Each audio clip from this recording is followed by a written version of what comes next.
മിശിഹായിൽ എൻ്റെ ഏറ്റവും സ്നേഹം നിറഞ്ഞ സഹോദരി സഹോദരങ്ങളെ, നമുക്കിന്ന് ജോഷുവയുടെ പുസ്തകം പഠിക്കാം. ഒരു പാട്ടിലൂടെ ആരംഭിക്കാം. എന്നിൽ നിന്നും നീ അകന്നുപോയി, എൻ പാത വിട്ടു നീ ദൂരത്തായി. എങ്കിലും മകനെ കാരുണ്യമോടെ തുടിക്കുമൻ ഹൃദയം നിനക്കു വേണ്ടി.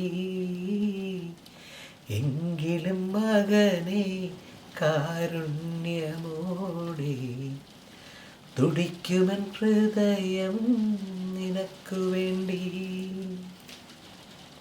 മിശിഹായിൽ സ്നേഹമുള്ളവരെ, പരിശുദ്ധാത്മാവിൻ്റെ സാന്നിധ്യം ഇവിടെ നമ്മോടൊപ്പം ആയിരിക്കട്ടെ. എൻ്റെ അധരങ്ങളുടെ പരിശുദ്ധാത്മാവ് സംസാരിക്കട്ടെ എന്ന് പ്രാർത്ഥിക്കുന്നു. ദൈവത്തിൻ്റെ വിശ്വസ്തതയുടെ ഉജ്ജ്വല സാക്ഷ്യമായ ജോഷുവയുടെ പുസ്തകം വാഗ്ദാനങ്ങൾ ഭൂവണിയിൽ അലഞ്ഞു തിരിയൽ, വിശ്രമത്തിലേക്ക് വഴിമാറുന്നതുമായ ഒരു കഥ. മരുഭൂമിക്കും സ്ഥലത്തിനുമിടയിലുള്ള വാഗ്ദാനം ചെയ്ത പ്രത്യാശയ്ക്കും കൈവശപ്പെടുത്തിയിരിക്കുന്ന പ്രത്യാശയ്ക്കും ഇടയിലുള്ള വാതിൽപ്പടിയിലാണ് ഇത് നിലകൊള്ളുന്നത്. യുദ്ധങ്ങളുടെയും അതിർത്തികളുടെയും ഒരു കഥയേക്കാൾ ദൈവം വാഗ്ദാനം ചെയ്യുന്നത് തീർച്ചയായും നിറവേറ്റുമെന്ന ഒരു വിശുദ്ധ പ്രഖ്യാപനമാണത്.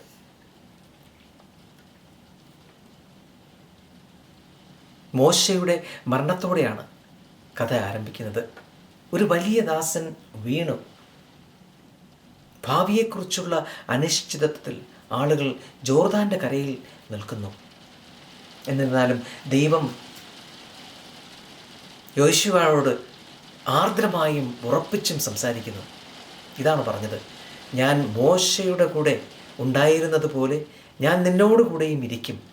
ഞാൻ നിന്നെ ഒരിക്കലും കൈവിടുകയോ ഉപേക്ഷിക്കുകയല്ല.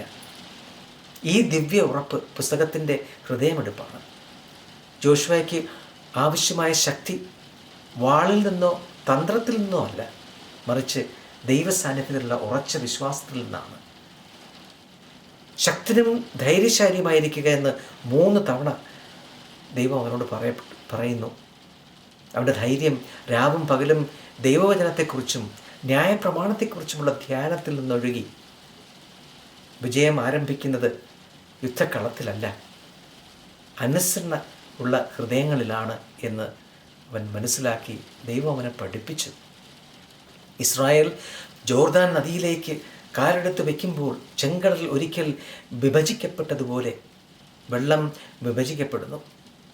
ഈജിപ്തിൽ നിന്നും അവരെ വിടുവിച്ച ദൈവം ഇപ്പോൾ അവരെ വാഗ്ദത്ത അവകാശത്തിലേക്ക് നയിക്കുന്നു.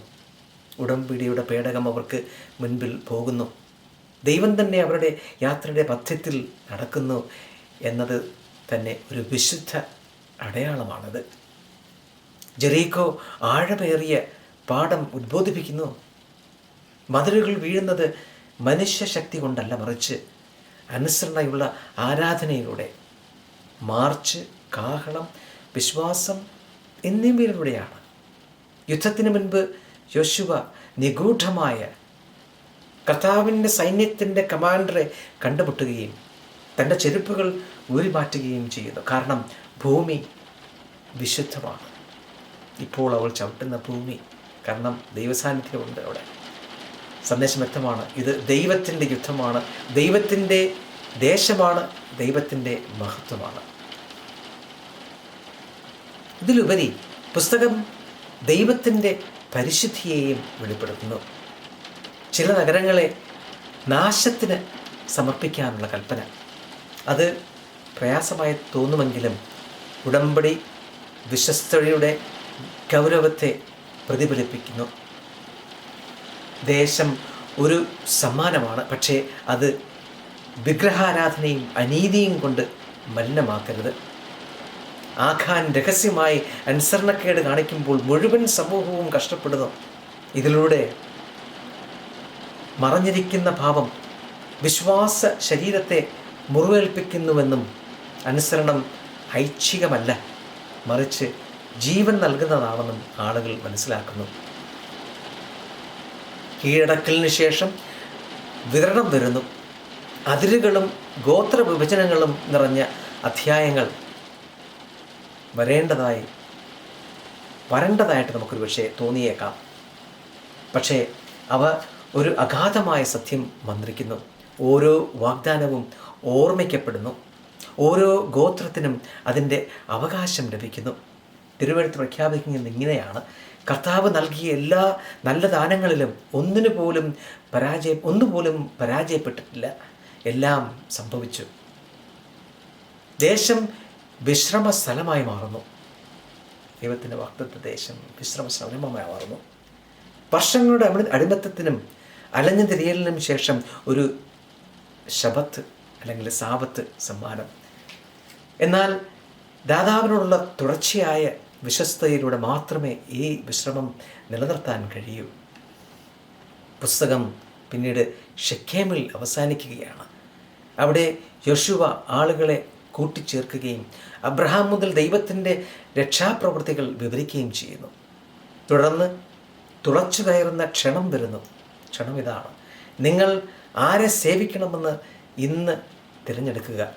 എന്നാൽ എന്നെയും എൻ്റെ കുടുംബത്തെയും സംബന്ധിച്ചിടത്തോളം ഞങ്ങൾ കർത്താവിനെ സേവിക്കും. ദേശം അന്തിമ ലക്ഷ്യമല്ല, വിശ്വസ്തതയാണ്. ഭക്തി കൂടാതെ കൈവശം വയ്ക്കുന്നതിന് അർത്ഥമില്ല. ഇപ്പം ദേശം കൈവരിക്കുമ്പോൾ അത് വിശ്വാസത്തോടു കൂടി തന്നെ കൈവരിക്കണമെന്നാണ് ജോഷുവ ജനങ്ങളെ പഠിപ്പിക്കുന്നത്. അങ്ങനെ ജോഷുവ ഒരു കാലാതീതമായ സന്ദേശം പ്രഖ്യാപിക്കുന്നു. ദൈവം പൂർണ്ണമായും വിശ്വസനീയനാണ്.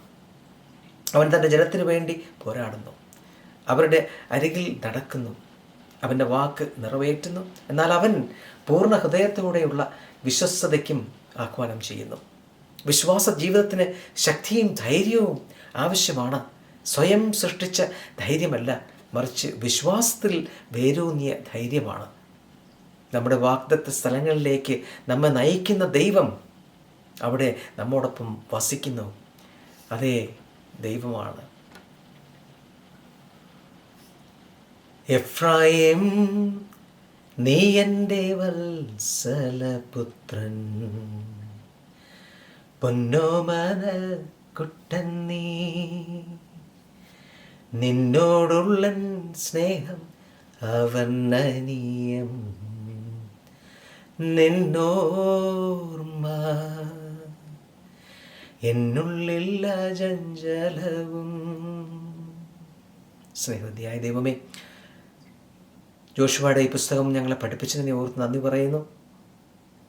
എന്നോടൊപ്പം ഈ പഠനത്തിൽ വന്നു ചേർന്ന എല്ലാ സഹോദരങ്ങൾക്കും, കേട്ടുകൊണ്ടിരിക്കുന്ന എല്ലാ സഹോദരങ്ങൾക്കും ദൈവത്തിന് മഹത്വവും സ്തുതിയും.